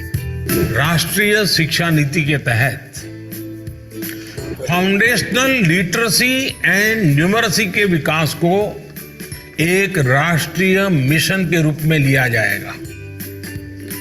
प्रारंभिक भाषा का ज्ञान, संख्या का ज्ञान, बच्चों में सामान्य लेख को पढ़ने और समझने की क्षमता का विकास ये बहुत आवश्यक होता है। Under his leadership, the Ministry of Education has been driving the goal of foundational literacy and numeracy as a national mission. Nipun Bharat, as this mission is called, aims to enable every child to achieve basic reading with understanding and numeracy by grade 3. For which learning goals have been identified for preschool class to grade 3 in the form of lakshyas. Nishtha 3.0 program for Nippon Bharat ensures the training of over 25 lakh pre-primary and primary teachers across India. They are being trained on how to make education fun with play for effective and hands-on learning of children. Vidya Pravesh, a 3-month play-based school preparation program, prepares children for formal learning at schools in Class 1. Early education ascertains overall development of a child, be it cognitive, intellectual, speech and language, or social and emotional. Today's children are tomorrow's adults, with potential to pave powerful path for their nation's progress. That is how India is shaping up a strong foundation for a stronger future.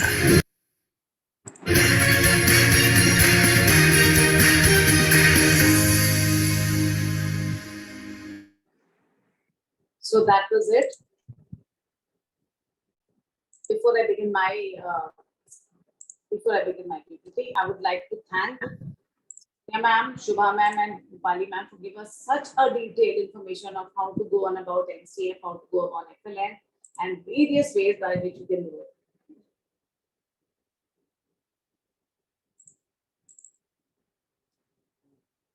it. Can you see my screen?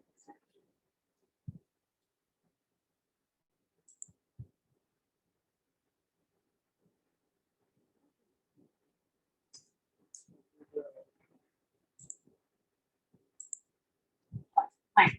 So can somebody tell me if they can see my screen and hear me as well? Yes, ma'am. All right, thank you. Yes, ma'am. Thank you. After the Herculean but interesting task of teaching students through various methods, as we asked us to do, comes the tedious task of assessment.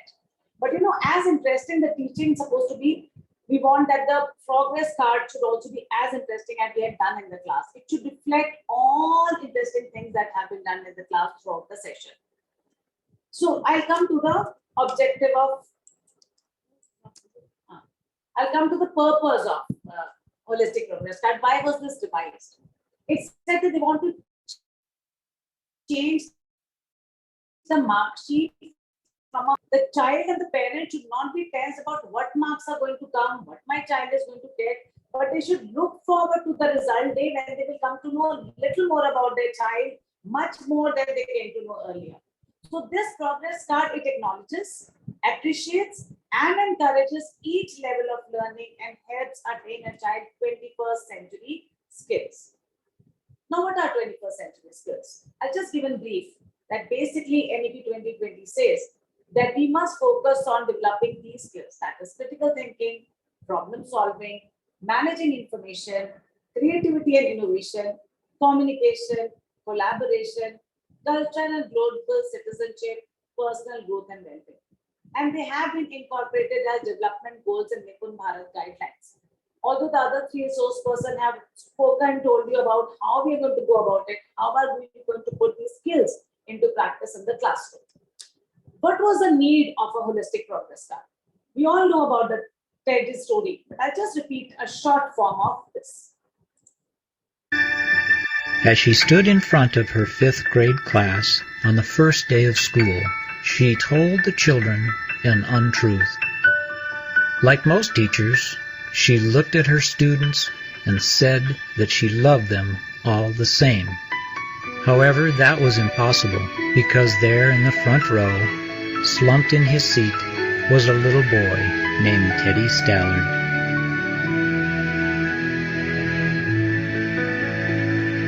Miss Thompson had watched Teddy the year before and noticed that he didn't play well with other children, that his clothes were messy, and that he constantly needed a bath. And Teddy could be unpleasant. It got to the point where Miss Thompson would actually take delight in marking his papers with a broad red pen, making bold X's, and then putting a big F at the top of his papers. At the school where Miss Thompson taught, she was required to review each child's past records, and she put Teddy's off until the last. However, when she reviewed his file, she was in for a surprise. Teddy's first grade teacher wrote, "Teddy is a bright child with a ready laugh. He does his work neatly and has good manners. He is such a joy to be around." His second grade teacher wrote, "Teddy is an excellent student, well liked by his classmates, but he is troubled because his mother has a terminal illness, and life at home must be a struggle." His third grade teacher wrote, "His mother's death has been hard on him. He tries to do his best, but his father doesn't show much interest, and his home life will soon affect him if some steps aren't taken." Teddy's fourth grade teacher wrote, "Teddy is withdrawn and doesn't show much interest in school. He doesn't have many friends, and he sometimes sleeps in class." By now, Miss Thompson realized the problem, and she was ashamed of herself. She felt even worse when her students brought her Christmas presents wrapped in beautiful ribbons and bright paper, except for Teddy's. His present was clumsily wrapped in heavy brown paper that he got from a grocery bag. Miss Thompson took pains to open it in the middle of the other presents. Some of the students started to laugh when she found a rhinestone bracelet with some of the stones missing and a bottle that was 1/4 full of perfume, but she stifled the children's laughter when she exclaimed how pretty the bracelet was, putting it on, and dabbing some of the perfume on her wrist. Teddy Stallard stayed after school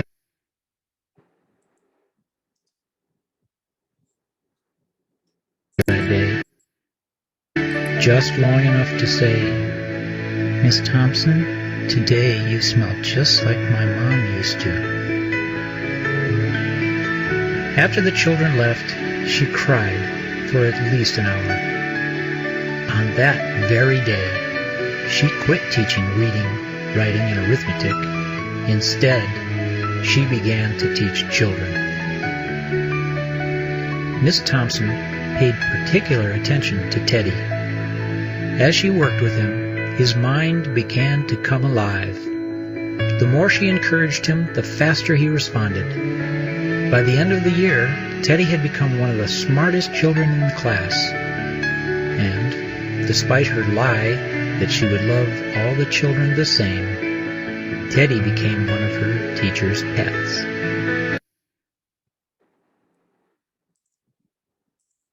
So had Miss Thompson not seen what Teddy had been going through, she would not have been able to judge him. She would have just seen his marks and thought that this is a child who doesn't know much and cannot be improved. So holistic progress card will make the other teacher who handles the child know how much has the child achieved and how much does he need to go more. So she knows she will take him from, in BA we are told that we must take children from the past knowledge to the further level. So here the teacher will come to know the past knowledge and the past personality of the child and take the child further. So the aim of this whole process, this whole holistic progress card is there should be continuous improvement of students, not to restrict the child, not to prevent innovation or demoralize. Because sometimes marks can be demoralizing. The result is very, very tense for everybody. Second, it empowers the child with trust, self-esteem, and confidence. Because it will talk about how the child is, and it will reflect on most of the positive things, and it will also tell where are the areas of improvement in a positive manner. It will enable the child to strive for excellence. They will know, okay, I've done this, I've been able to do this, I'll be able to do this also further.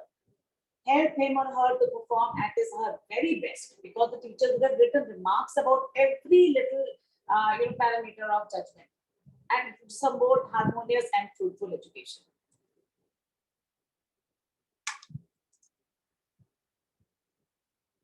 So the key features of this are, it is a multi-dimensional, that means it assesses cognitive, affective, socio-economic, and psychomotor domains, not just the marks in the core papers.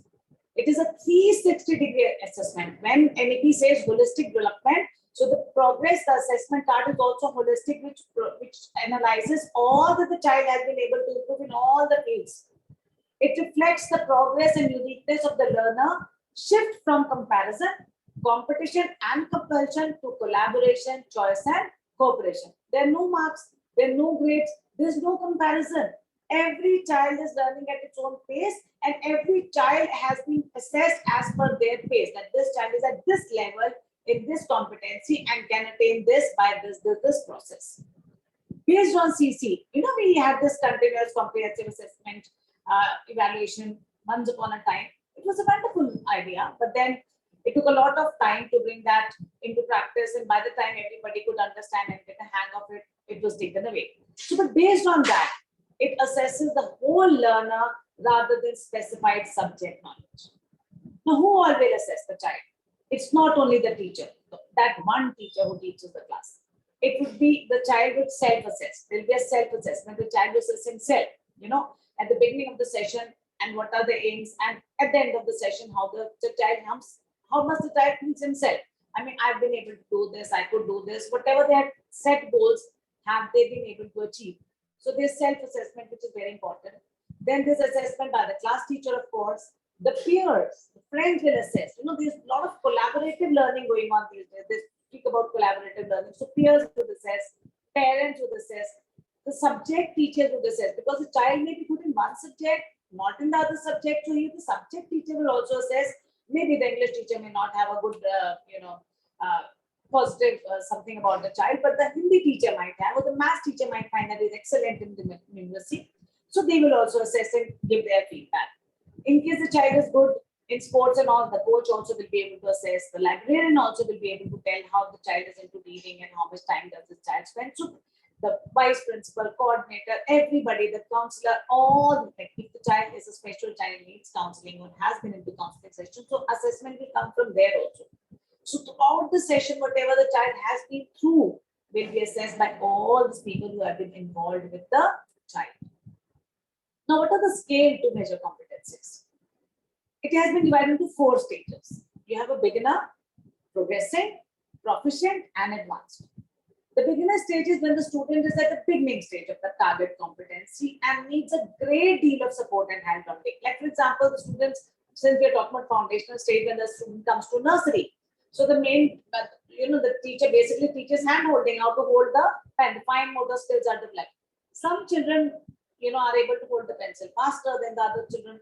So at that stage, and they are able to write, some are able to write neatly, some takes time to understand the 4-line concept or the 2-line concept. So depending on how much they have achieved, beginner, they just need a lot of hand-holding. Progressing, the student is able to meet some part of target competency independently, but needs occasionally support or hand-holding. Like suppose you start something new, a new alphabet or new activity, the child needs little support and then they're able to do it. But the beginners may need a lot more support till the end. Proficient. Now the student is able to meet the target competency independently without any support. You introduce something to the child and the child will be able to manage, write, or do whatever activity or decide whatever is the parameter they'll be able to do. And advanced. Now these students have achieved the target competency and they have helped others and support others. They have achieved and they need to be given challenging tasks. These are the children who will do, in a class when we give a task. So sometimes when I go to my kindergarten sections and I find some children are talking and some children are still writing and all. So I said, where is their work? Teach them and they finished. So some children finish in 5 minutes.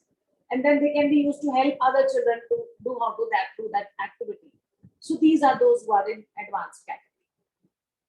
We all know that there are certain pointers to assess every subject. Like for language, we check on the comprehension, grammar, creative writing, conversation, recitation, reading, dictation, listening, vocabulary, pronunciation, speaking skills, voice modulation, expression, writing. There's so many pointers to check them. For core subjects like EVS and other subjects, we have concept, mental ability, activity engagement, class response, music and dance, we check them on interest, rhythm, melody. For art and craft, again, interest, creativity, skill, how skilled they are in presenting whatever has been given. In sports and games, enthusiasm, team spirit, talent, discipline, commitment, stamina, all these things are checked. So these are broader parameters. But now if we go by the NCF framework and we look at Nippon Bharat's guidelines, they have given developmental goals. So like there's, I've just taken one or two examples. Like the development goal one is that children maintain good health and well-being. So the key competencies that they want the children to achieve is there should be awareness of self, there should be a development of positive self-concept, self-regulation, decision-making and problem-solving, development of pro-social behavior, development of healthy habits, hygiene, sanitation, and awareness for self-protection, development of gross motor skills, development of fine motor skills and eye-hand coordination, participation in individual and team game sports. Now, all these are under development goal 1, that is children maintain good health and well-being. Now, under them, they are also given what is expected from the students of pre-nursery, from nursery to grade 3. See, they've given that in preschool, they should know, they should be beginning to state some physical changes. In preschool 2, they should be able to describe self. In preschool 3, they should be able to describe self and others. In Bal Vatika, that is class 1, they should be able to recognize different parts of the body. In class 2, they should be able to do this. They have given us learning outcomes. For each developmental goal, they have given learning outcomes. I will not deal with them in detail because they are there in Nippon Bharat guidelines from page number 268 as an extra one till the end 300 something. And you'll be finding all these developmental goals and the learning outcomes expected from them. Like, for example, another one, children become effective communicators. So for language development, what are the key competencies expected? Talking and listening, reading and comprehension, writing with purpose. My other 3 resource persons who already spoke before me have told that how much should the child know by what age. Those only competencies have been given in written, in detail in those guidelines. And with them are also given the learning outcomes. So taking those developmental goals and learning outcomes. Another, like developmental goal 3 is children become involved learners and connect with the immediate environment. Again, they mentioned the key competencies like the sensory development, concept formation, cognitive skills, number sense, number operation, concept related to environment. Again, there are a large number of developmental goals and their learning outcomes for each class. How much a child should know about this particular domain in this class.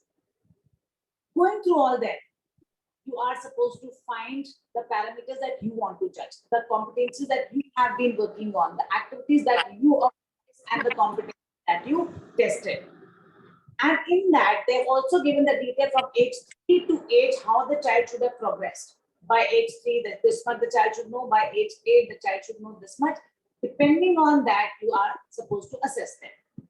So taking up all that in time, we will start assessment. I'll just give you how a report card should look like. So first of all, we have a self-assessment form. Now, since we're talking about the foundational stage children that cannot write about themselves, so we make a very simple performer for them. Like we have given this, we write the name and we ask to circle the picture that shows how you work today. Like I like doing this work. Suppose whatever activity was done, so yes, so or no. So they'll be able to circle the smiley to tell how I liked about it.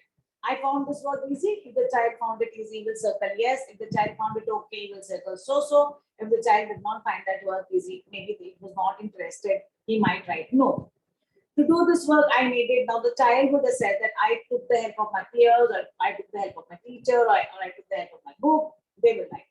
But as they cross foundational state, they will be able to write about themselves in few sentences, but this is for the foundational state that we're talking about.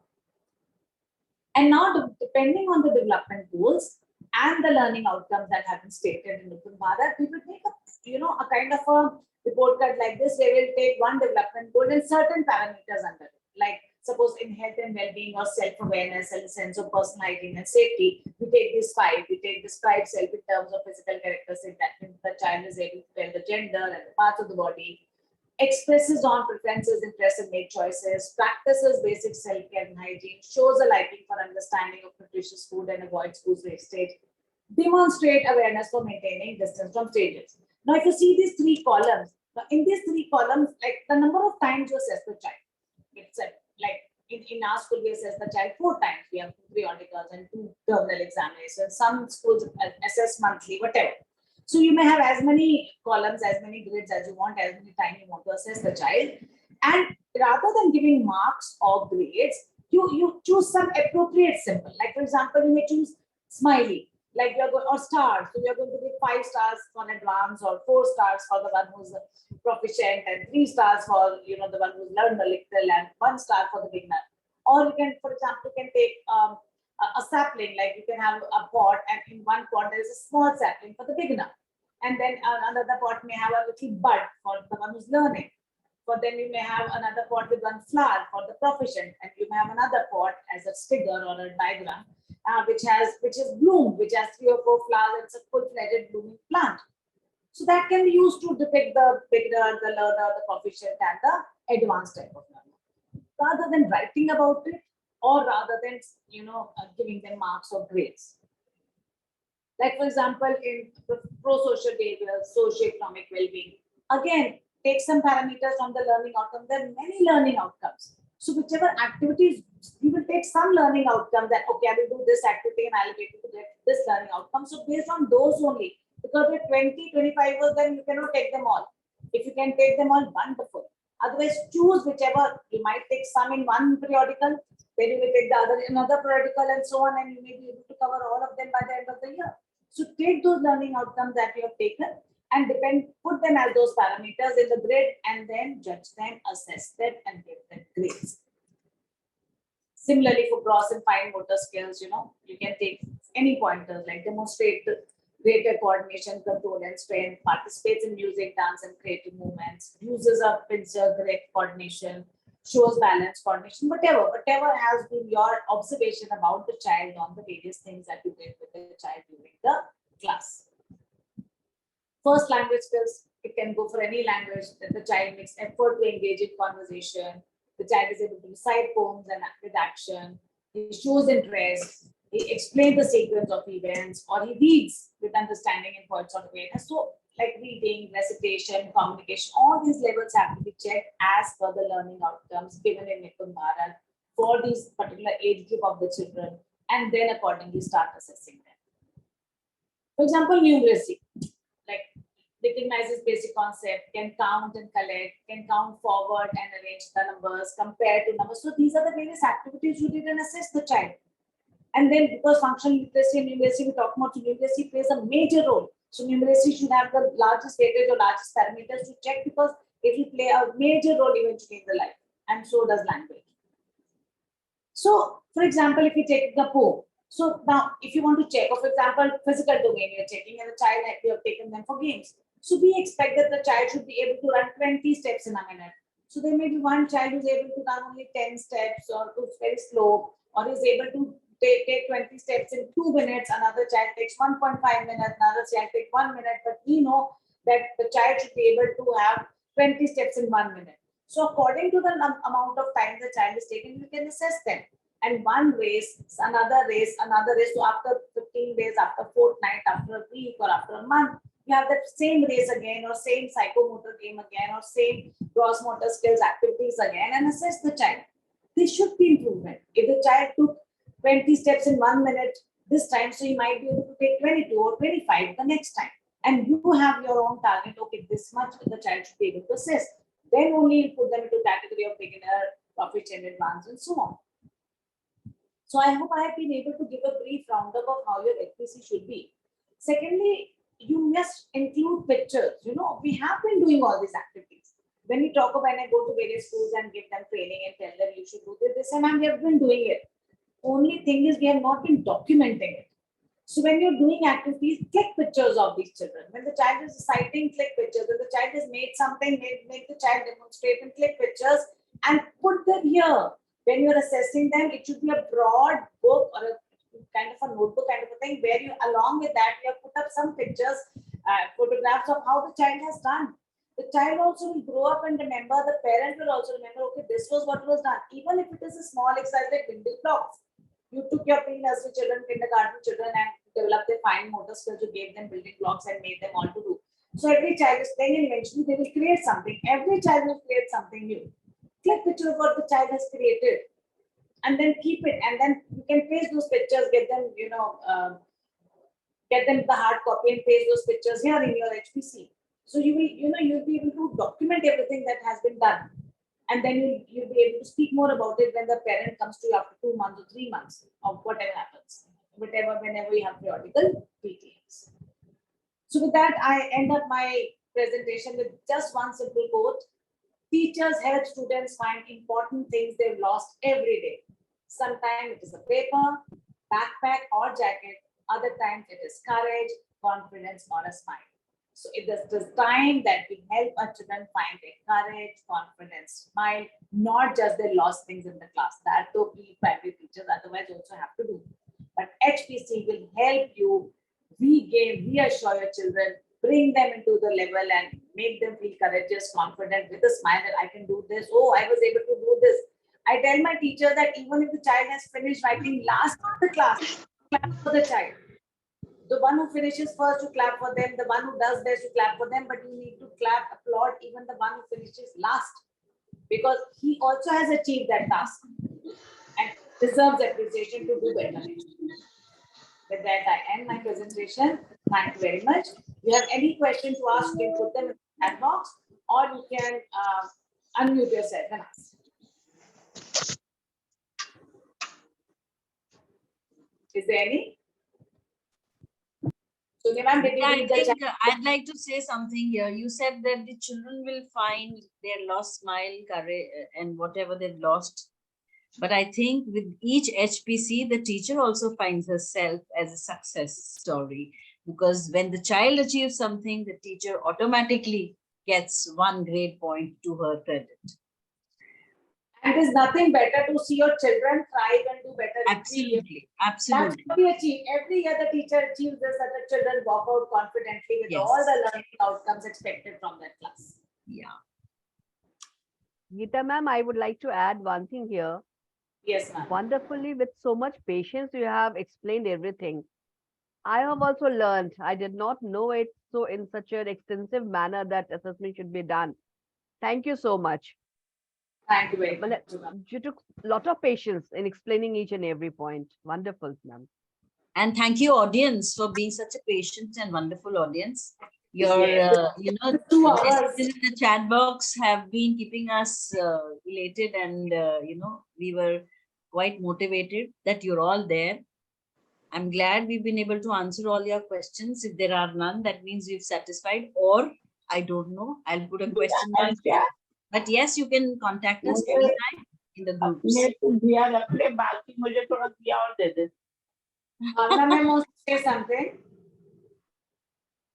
It seems we have taken everything so well that they do not have any questions. to That's ask. what I'm saying. That's exactly what I'm saying, ma'am. या तो हमने बहुत अच्छा काम किया है, या मुझे नहीं पता. Thank you, AIEF, and thank you, Matthew, sir. It seems we've done our job satisfactorily. And thank you, audience. Thank you, my co-resource persons. Thank you. Thank You've done a wonderful job. Shubha you ma'am, so have much. you put a link for the feedback form? Yeah, I have Yes. shared that. And sir will be sharing the certificate link in the WhatsApp group. Yes. That I have already informed. Yes. And Feedback thanks to form Matthew, must be sir. filled. Jay Devi Yeah. ji, please do fill in the feedback form also. That's what I'm requesting. The Rajinder ma'am, Sunita Sandhu ma'am, Pinu ma'am, please do fill in the feedback form. It gives us a lot of learning, because we get to know where we need to improve. Yes. Thank you. Thanks to Geeta ma'am for organizing everything so wonderfully. Yes. Thank you. This time, Thanks, This- everybody. I was playing the role of the moderator. So when we have the next session, you be the moderator. Sure. So can we leave? Yeah, I think we should. Yeah. If Okay. we close the meeting, we'll automatically leave. Yes. Goodbye. All right. Bye. Good night.